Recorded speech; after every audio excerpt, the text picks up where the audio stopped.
آمنت بالله وملائكته وكتبه ورسله واليوم الآخر والقدر خيره وشره من الله. أعوذ بالله من الشيطان الرجيم. بسم الله الرحمن الرحيم. والعصر إن الإنسان لفي خسر إلا الذين آمنوا وعملوا الصالحات وتواصوا بالحق وتواصوا بالصبر. الحمد لله رب العالمين والصلاة والسلام على سيد الأنبياء والمرسلين وعلى آله وصحبه أجمعين. ثم ما بعد فأعوذ بالله من الشيطان الرجيم. بسم الله الرحمن الرحيم. Assalamu alaikum Quran Weekly. We've reached our 30th day. And I know this was pre-recorded, so I don't know if this 30th day is already going to be Eid or not. But regardless, I felt this last reminder should be my favorite surah of the Quran, Surah Al-Asr. And interestingly enough, it is in the 30th juz. So that's what we're doing today.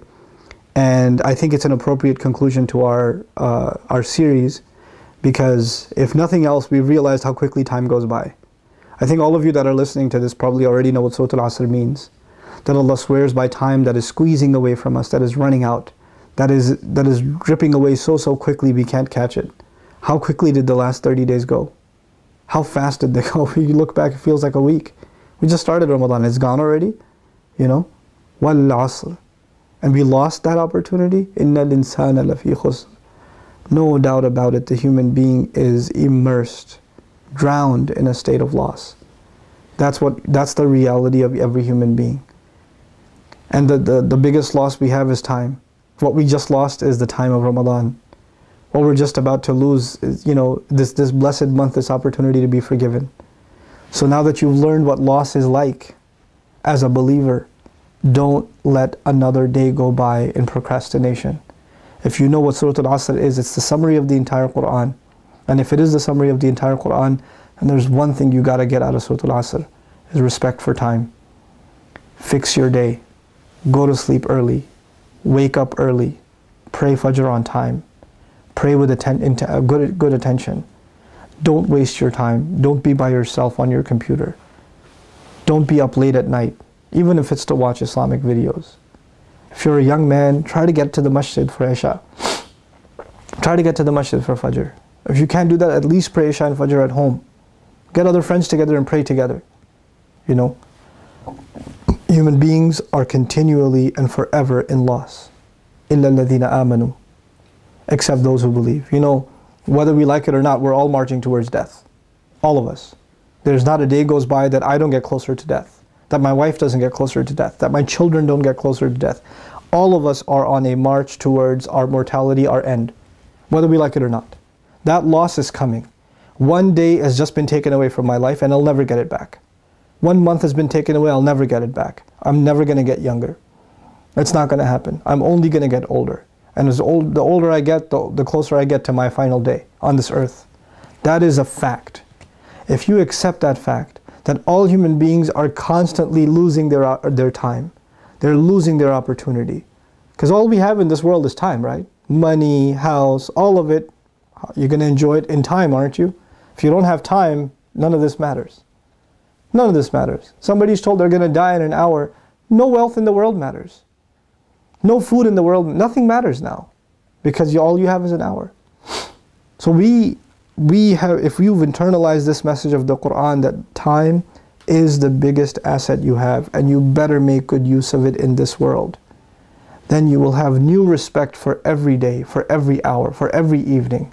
There's not going to be a loose attitude towards weekends. There's not going to be any chance you get just wasted away sitting watching a screen, play some video game or other things like that. You'll do productive things with your life. He says, إِلَّا الَّذِينَ آمَنُوا. The only people that are not going to lose out are people who believe. Who are the people who are going to end up in a life where there is no time restriction? Because if time is the biggest loss, who are the people who won't be losing out? People who believed. وَعَمِلُوا الصَّالِحَاتِ. And the people who believed, and as a result of their belief, they did the few good things Allah asked them to do. As-salihat, as I've mentioned in more detailed lectures, is just a handful of good deeds. It's not a lot. Allah is not asking for a lot. He's asking for a little. He's asking for a lot less from us throughout the year than he does in Ramadan. You're not going to do what you did in Ramadan the rest of the year. You wish you could, I wish I could, but we're not going to. And Allah is not asking us to either. He's asking a lot less. A lot less. So do it. As-salihat. وَتَوَاصَوْا بِالْحَقِّ. And they encourage each other, enjoin each other, counsel each other, advise each other, equally concerned. Tawasi actually means equal concern. Sawa would have been one dominating the other. Tawasa means we're both on equal footing. I know I'm not better than you, you know you're not better than me. We're looking out for each other. Find good company to keep your faith alive, to keep your value of time alive. Somebody to check on you. Hey, you didn't come for Isha yesterday. Where were you? Everything okay? Hey, I haven't seen you for a couple of days. Where you been? I'm worried about you. You're not coming to class. I haven't seen you. That's tawasi bil haqq. Enjoining each other, reminding each other why you're on this earth. How you're supposed to have a good life in this world without ever forgetting your purpose. وَتَوَاصَوْا بِالصَّبْرِ. And when these distractions come and these temptations come and these trials come in life, you got to hold on to your faith. Because sabr is not just over difficulty. Sabr is also over temptations. Sabr is also over distractions. You got to hold yourself back from indulging. You're going to have that real self-discipline. If you don't have it, you're not going to be able to survive this challenge. This is the beginning of our new life. All of us are confident today that Allah, because of our efforts in Ramadan and our sincere dua and the tears that we've shed, has given us a new start. We have to believe that. لا تقنطوا من رحمة الله. And from here on out, we understand the value of time. And we're really going to make the most of our lives. That's what we're going to do. You're going to make a schedule. You're going to see when are you going to memorize Quran? When are you going to learn to recite better? How are you going to wake up for prayers and make sure you have time for prayers? If you're a college student, how are you going to register for courses that don't conflict with Jummah time? That you're able to find time for every single prayer without messing up. You know, how are you going to find the courage to tell your employer that I need a prayer break? Take care of salat first. Salat is the ultimate reminder of the value of time. إِنَّ الصَّلَاةَ كَانَتْ عَلَى الْمُؤْمِنِينَ كِتَابًا مَوْقُوتًا. The salat on the believer is a law that keeps his time. If Asr is important to us, then salat is important to us. You know? You have to keep track of that. You have to be on top of it. Those of you that are young, that are just in college or high school, and if you find yourself having a lot of free time, either fill it up with memorization of Quran or fill it up by getting a job. Do something with your time that's productive. Don't waste your time. It is free time that destroys most people's faith. There's nothing else. It's free time. It's that free time that goes into dating. It's that free time that goes into clubbing. It's that free time that goes into drugs. It's free time. If you're weak, don't give yourself free time. Keep yourself busy. And keep asking Allah for help. And I pray that Allah grants all of you good company, good judgment, wisdom, strength of character, that Allah helps you fight your temptations. Allah removes you from the people who are bringing you to sin, who are taking you into sin, and gives you company of people that make you better and better and better human beings. And eventually Allah makes you strong enough that other people come to Allah because of you.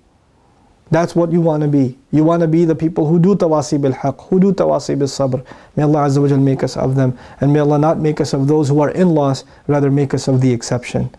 Barakallahu li wa lakum fil Qur'an al-Hakim wa nafa'ni wa iyyakum bil ayati wa dhikr al-Hakim. Please make dua for myself and my family for putting this series together. I certainly benefit from studying Qur'an, and even talking about it is a reminder to myself, and I hope you benefited from this reminder. And the only thing I ask in exchange is that you guys make lots and lots and lots of sincere dua for your brother, and ask Allah to forgive my mistakes. Jazakumullahu khairan. Wassalamu alaikum wa rahmatullahi wa barakatuh.